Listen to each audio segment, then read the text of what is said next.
So we're in an era right now where race relations are really front and center. There's been a lot of activity in the last weeks and the last few months that have really brought forth some good conversations around race equity, and those conversations are challenging, they're heart-wrenching, they're very difficult.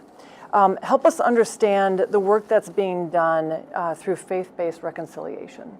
Thanks, Carolyn. And I think in saying faith-based reconciliation, you're referring to an article we posted a couple of weeks ago about these sessions called Community Powerups.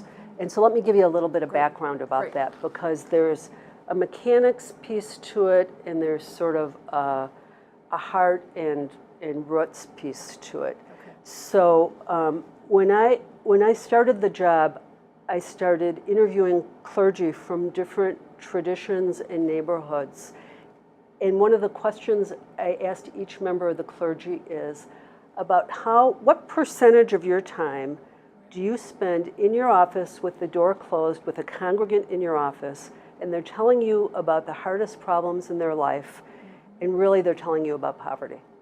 And different clergy would say 20%, 10%, more than you'd think, 30%. And then I met with the pastor of Morning Star Baptist Church, which is where these are located. Okay. And his answer was 95%. And we said, okay, let's talk about that. Right. So we worked together in a team with LSS's Lutheran Social Services Financial Counseling Center, Sunrise Bank, and Southern Minnesota Regional Legal Services, the civil legal aid provider here, with Reverend Walker, Carl Walker, at the church. And he decided what he would do is one Wednesday night a month, instead of having Bible study, he'd bring everyone together to study survival so that next week you could study the Bible. And so, in Twin Cities Mobile Jazz is a partner. And so in the basement of this church, one Wednesday night a month, we bring in educational resources, lawyers teaching topics people need for survival, or LSS tomorrow night is teaching how to have a good credit rating even if you've never had enough money. Next month we're doing criminal expungement, and we have jazz going on, often Grammy award-winning jazz, courtesy of Twin Cities Mobile Jazz. Nice. And all the partners contribute, and so the mechanics are that it's an intimate space that feels safe, and that there's music to kind of lighten things a little bit, because these are really hard topics, and that there's great learning, and a community's forming there that is actually biracial. And the root part is Reverend Walker always casts it as being rooted in love. And for example, in June we did a session with the police, and he introduced it by saying, we are here to feel each other's care.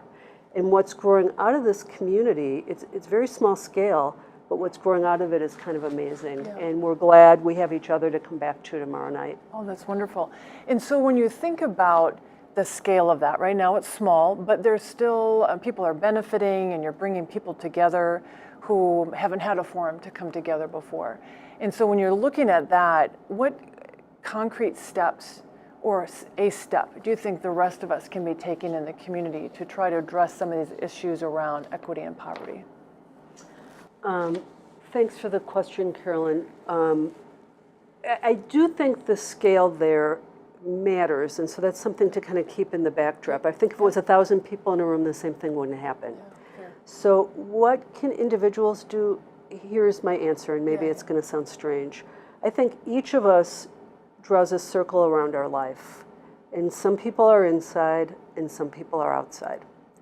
And for example, maybe I read the newspaper about Syria and I'm very concerned, but I'm tapped out, and that's outside my circle. I think what we need to do is broaden our circle.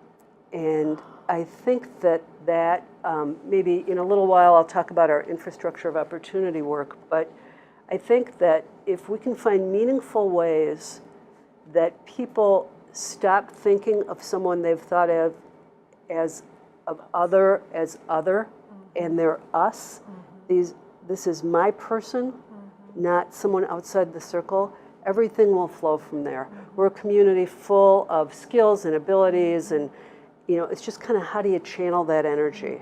we know how to channel it to what we think is ours. We have to change what we think is ours. I like that a lot. And to me, it sounds like it's intentionality, that I'm intentionally opening up my circle to be broader. And it probably takes more energy, right? It's something new I need to explore. And so maybe it's a message of broadening be intentional and be geared up and be ready to push that. Maybe it's also pushing boundaries, right? If you're pushing your circle out, maybe you're pushing your own boundaries a little bit. Yes, so the structural work we're going to be embarking on accomplishes real measurable changes in equity and traditional kinds of work within it, but it's designed to build a different set of relationships between people who wouldn't otherwise be in relationship together.